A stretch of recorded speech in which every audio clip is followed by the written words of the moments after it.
Buya, di halaman 9 ini sangat menarik sekali. Buya tuliskan, suatu ketika engkau akan dapat merasakan betapa berharganya harta yang kau miliki ketika sudah punah, dan pentingnya kesehatan ketika jatuh sakit. Ini menarik Buya, termasuk juga dengan pasangan kita. Mungkin pas saat ada, kita itu sering bertengkar Pak Tato. Bertengkar, tidak menikmati atau seperti apalah. Tapi kalau saat tiada gitu, meratapi kesedihan yang berkepanjangan. Lalu bagaimana sih Buya kita itu sebaiknya cara menjaga kesadaran kita agar menghargai yang ada, baik itu pasangan, harta ataupun kesehatan kita, bukan hanya terasa kalau sudah tiada saja Buya. Baik.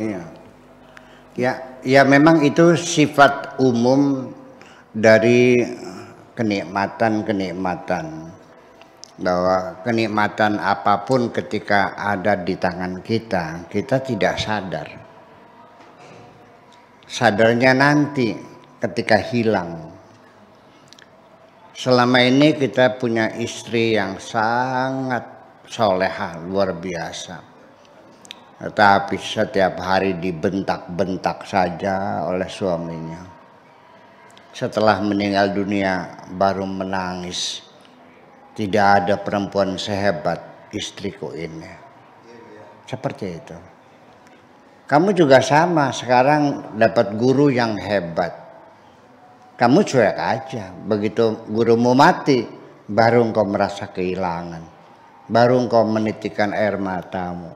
Aku kehilangan guru yang sangat hebat. Seperti itu. Nah, nih kejadian-kejadian semacam ini kita perhatikan hampir setiap orang. Bahwa melupakan nikmat itu sengaja oleh Allah diperingatkan berulang kali, yaitu fabi ayyi ala'i rabbikuma tukadziban, nikmat Tuhan mana yang kau lupakan. Jadi pertanyaan nikmat Tuhan yang mana yang engkau lupakan itu Tuhan tidak bertanya, tapi menuduh kamu melupakan nikmat. Kalau saya bertanya kepada seseorang, kamu mencuri ya? Itu bertanya. Tapi apa yang kau curi? Dia tertuduh sebagai pencuri, itu bedanya. Ya, jadi fabi ayyi ala'i rabbikum tukadziban, Tuhan menegur kita bahwa kita selalu melupakan nikmat Tuhan. Itu di surat Ar-Rahman itu berulang-ulang, nggak tahu berapa puluh kali. Ya, berpuluh kali lagi fabi ayyi ala'i rabbikuma tukadziban lagi. Ya, mengapa demikian? Saya sering mengatakan berulang-ulang. Kenikmatan itu seperti kita pakai kaos dalam. Kita sadar memakai kaos hanya pertama ketika kita mengenakan kaos di pagi hari. Dan baru ingat lagi ketika kita akan mandi di sore hari melepas kaos. Seharian kita di sawah mencangkul, seharian kita di kantor bekerja, kita lupa pakai kaos kok. Ingatan kita tidak menyadari bahwa kita pakai kaos. Hanya merasakan nyaman gitu aja, tapi kita lupa pakai kaos. Maka kenikmatan itu kita baru memahami betapa berharganya ketika sudah tiada. Kalau sudah tidak ada, sudah hilang, maka sudah terlambat. Saya mau cerita dengan satu kejadian, tapi nggak usah disebut namanya.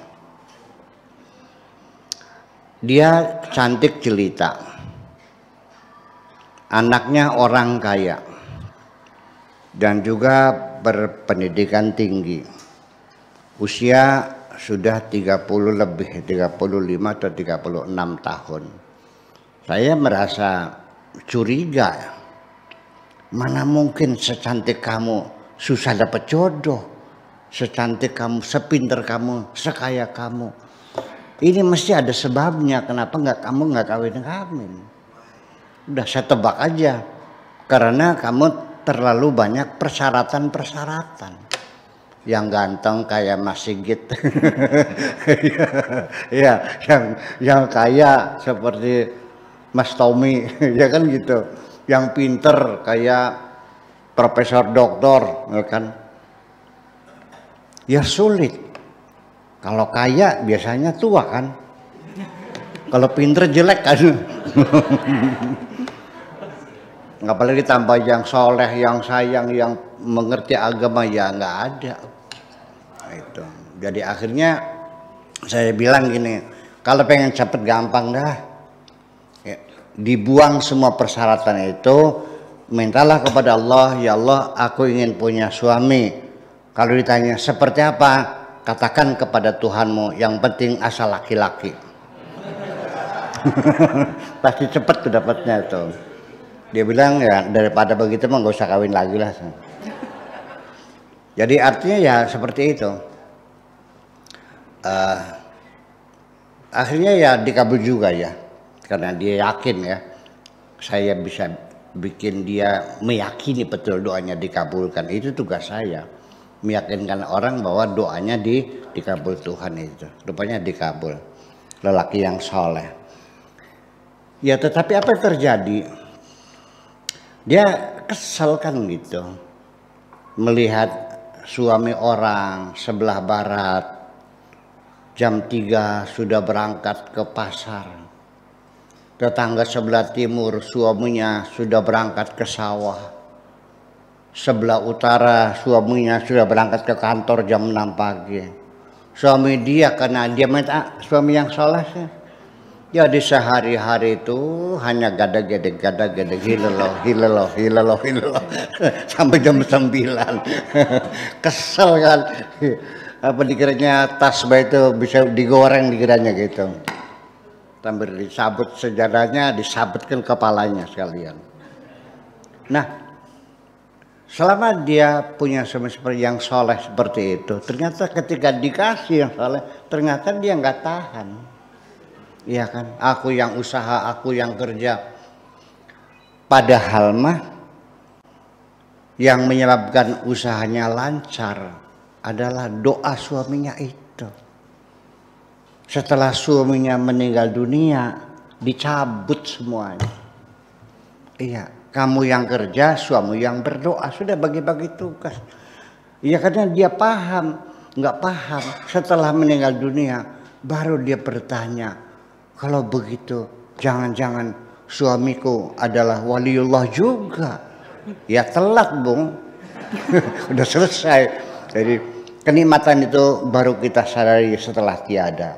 Oleh karena itu, yuk ke depan kita harus selalu menyadari nikmat-nikmat Tuhan itu. Terima kasih, gitu aja.